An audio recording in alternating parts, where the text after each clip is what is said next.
Selamat pagi, salam sejahtera untuk kita semua. Tabipun. Yang terhormat Bapak Kepala Sekolah dan yang terhormat Bapak Ibu Dewan Guru. Perkenalkan, nama saya Anita Yulevi. Saya CGP Angkatan 9 dari SMK Negeri 1 Seragi, Kabupaten Lampung Selatan. Pada kesempatan ini saya akan melakukan kegiatan diseminasi tentang menyebarkan pemahaman penerapan budaya positif. Budaya positif adalah keyakinan dan nilai-nilai yang disepakati yang menjadi kebiasaan bersama yang akan dilakukan dalam waktu lama. Budaya positif dapat diterapkan dalam pembuatan keyakinan kelas agar siswa merasa terlibat dan bertanggung jawab dalam menjalankan disiplin tersebut. Nah, di sini berarti budaya positif itu harus kita biasakan kepada siswa kita dan juga kepada rekan-rekan sejawat kita.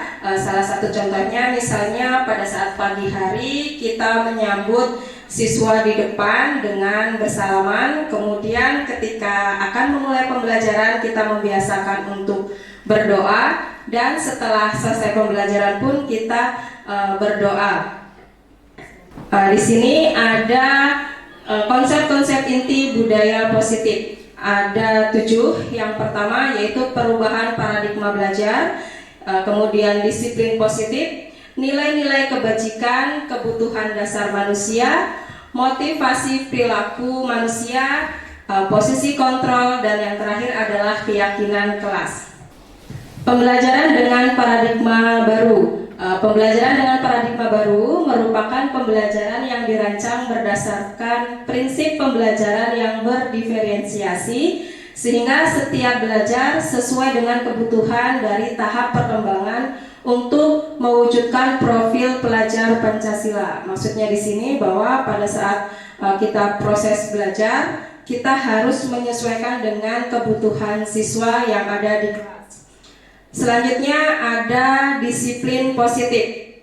Disiplin positif merupakan salah satu penerapan disiplin yang bertujuan untuk menumbuhkan kesadaran serta memberdayakan anak untuk melakukan sesuatu tanpa adanya paksaan dan ancaman ataupun hukuman. Jadi kita membiasakan siswa kita untuk melakukan sesuatu tanpa harus kita ancam terlebih dahulu ataupun kita paksa-paksa untuk melakukannya. Misalnya kayak kita mau melaksanakan ibadah sholat zuhur berjamaah. Nah, di sini kita harus membiasakan untuk disiplin dengan kita memberikan contoh terlebih dahulu. Nanti kalau kita sudah mencontohkan ikut sholat berjamaah di musola, anak-anak tersebut pasti akan terbiasa ikut sholat berjamaah. Kemudian sebagai pendidik, tujuan kita adalah menciptakan peserta didik yang memiliki disiplin diri sehingga mereka berperilaku mengacu pada nilai-nilai kebajikan universal dan memiliki motivasi intrinsik dalam perubahan perilaku ke arah yang lebih baik. Di sini ada miskonsepsi tentang teori kontrol. Jadi biasanya kita ini kan sebagai guru sering menerapkan bahwa kita ini sebagai pengontrol dari anak-anak. Nah, sebenarnya itu adalah sebuah konsep yang kurang pas. Nah, miskonsepsi tentang teori kontrol tadi itu, yang pertama, ilusi guru mengontrol murid, kemudian ilusi bahwa semua penguatan positif efektif dan bermanfaat. Kemudian ada ilusi bahwa kritik dan membuat rasa bersalah mampu menguatkan karakter, serta yang terakhir ilusi bahwa orang dewasa berhak memaksa. Jadi di sini ini adalah sebuah konsep yang salah bahwa kita memaksa siswa untuk patuh kepada kita akan menciptakan karakter baik kepada siswa. Nah, selanjutnya ada nilai-nilai kebajikan. Yang dimaksud dengan nilai-nilai kebajikan yaitu nilai yang disepakati bersama lepas dari suku, bangsa, agama, bahasa maupun latar belakang. Di sini ada contoh nilai kebajikan institusi atau organisasi. Yang pertama adalah profil pelajar Pancasila, kemudian Primary Years Program atau PYP, dan yang ketiga keterampilan hidup atau life skill.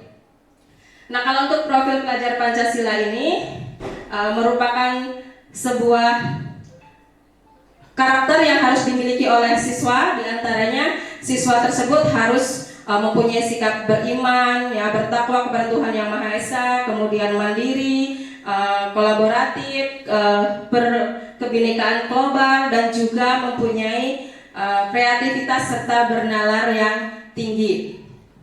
Kemudian kalau yang disebut dengan primary years program itu adalah toleransi, rasa hormat, integritas, mandiri, menghargai, antusias, empati, keingintahuan, kreativitas, kerjasama, percaya diri, dan komitmen. Itu adalah beberapa nilai-nilai yang ada di dalam primary years program.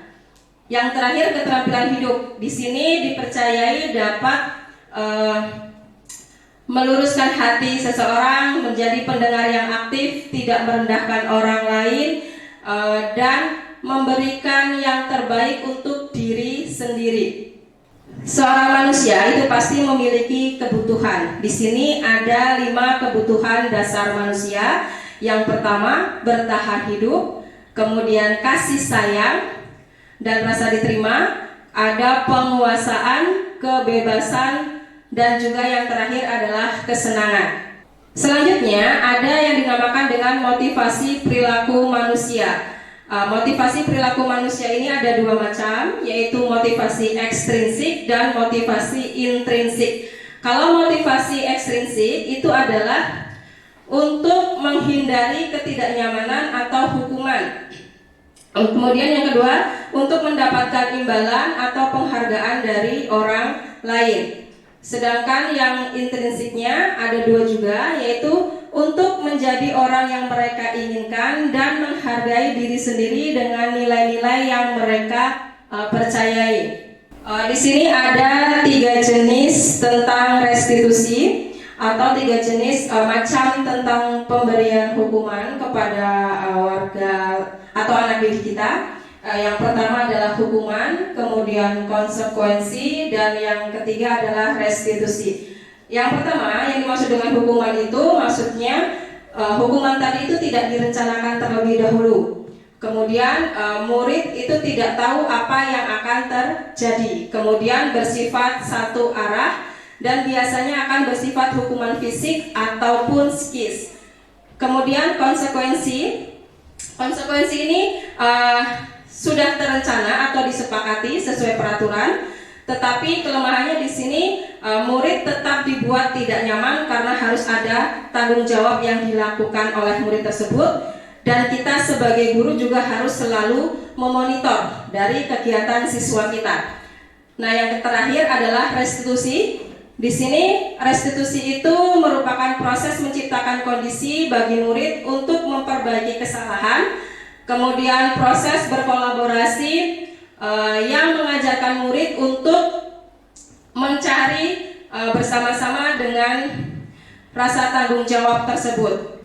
Di sini kita sebagai seorang pendidik biasanya mempunyai posisi kontrol terhadap siswanya. Nah, ada 5 posisi kontrol yang bisa kita lakukan, yaitu yang pertama penghukum, kemudian pembuat merasa bersalah, kemudian teman, pemantau, dan manajer. Misalnya pembuat merasa bersalah. Kalau pembuat merasa bersalah ini, kita ketika menghadapi siswa itu selalu menumbuhkan pertanyaan-pertanyaan yang membuat siswa itu merasa bersalah. Mereka tidak bisa menjelaskan apa yang mereka alami, tetapi kita selalu menjudge bahwa siswa tersebut pasti sudah salah. Itu untuk posisi kontrol guru.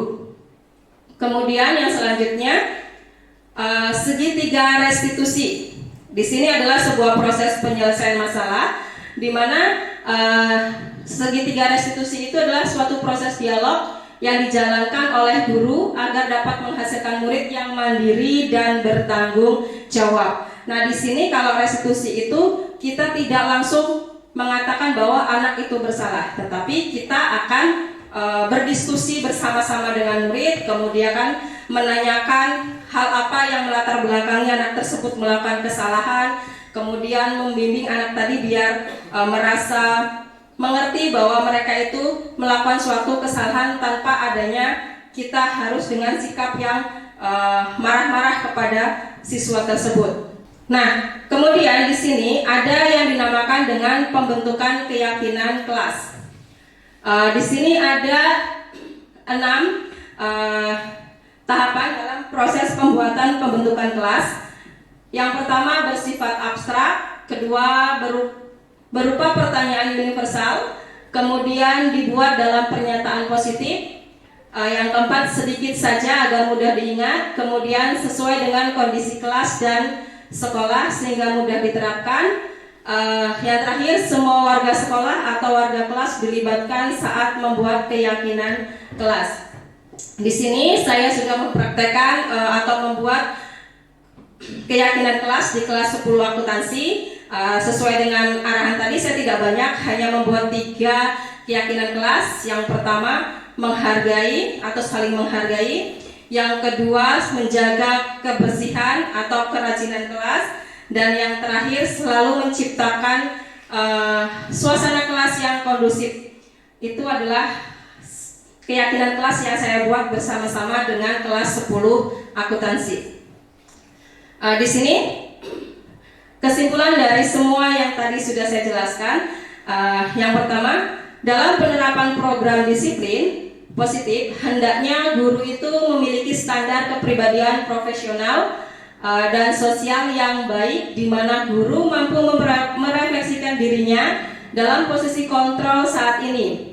Kemudian bagaimana perjalanan dirinya sebagai among atau manajer yang menuntun murid-muridnya menjadi insan yang mandiri, merdeka, dan bertanggung jawab. Jadi secara sederhananya bahwa budaya positif ini harus kita mulai terapkan di sekolah kita masing-masing sebagai dasar kita untuk membiasakan budaya positif di lingkungan sekolah kita.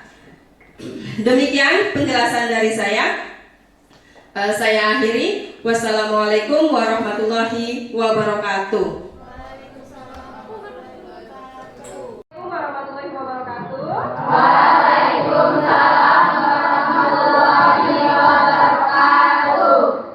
Selamat pagi anak-anak, bagaimana kabarnya hari ini? Alhamdulillah. Baik ya, oke. Ini adalah pertemuan pertama kita. Jadi sebelum kita mulai pembelajaran, kira-kira setuju nggak kalau kita buat kesepakatan kelas? Setuju. Setuju?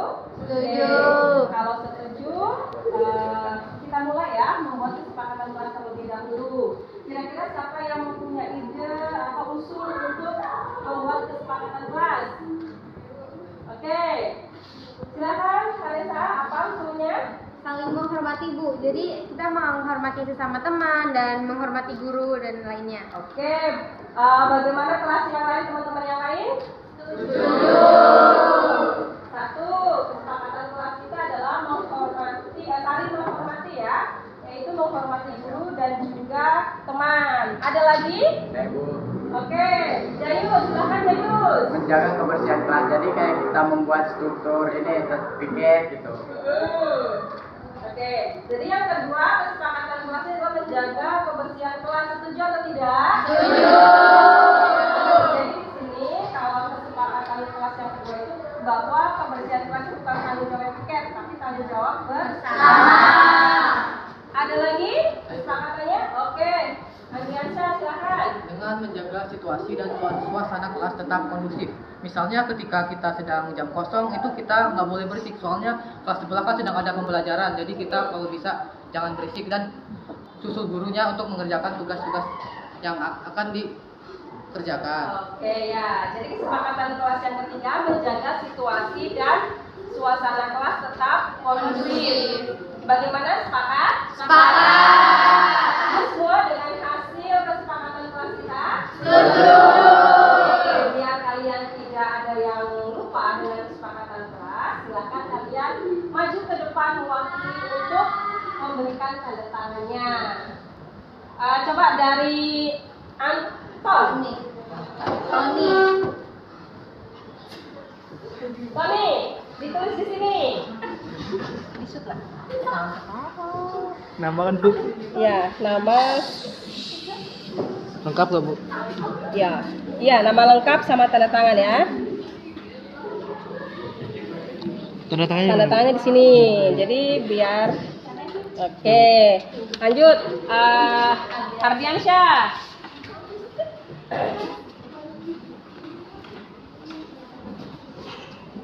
Langsung aja ya, langsung aja.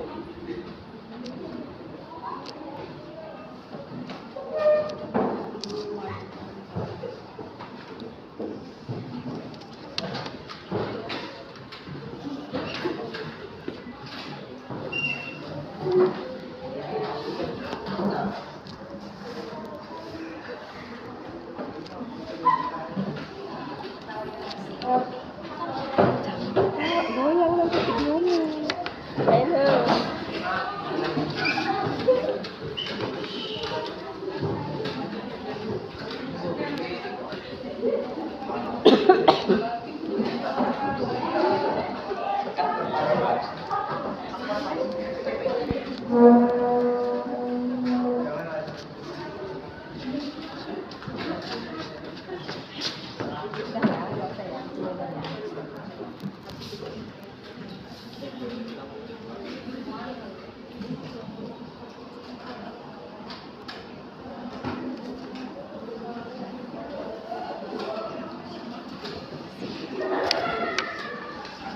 Oke ya, jadi kita semua sudah punya kesepakatan kelas ya nak ya. Jadi harus kalian ingat dan kalian taati bersama-sama. Paham ya? Paham. Nanti kesepakatan kelas ini kita akan tempel di kelas biar kalian ingat semuanya. Oke, baiklah kita mulai untuk belajar yang hari ini ya nak ya. Iya.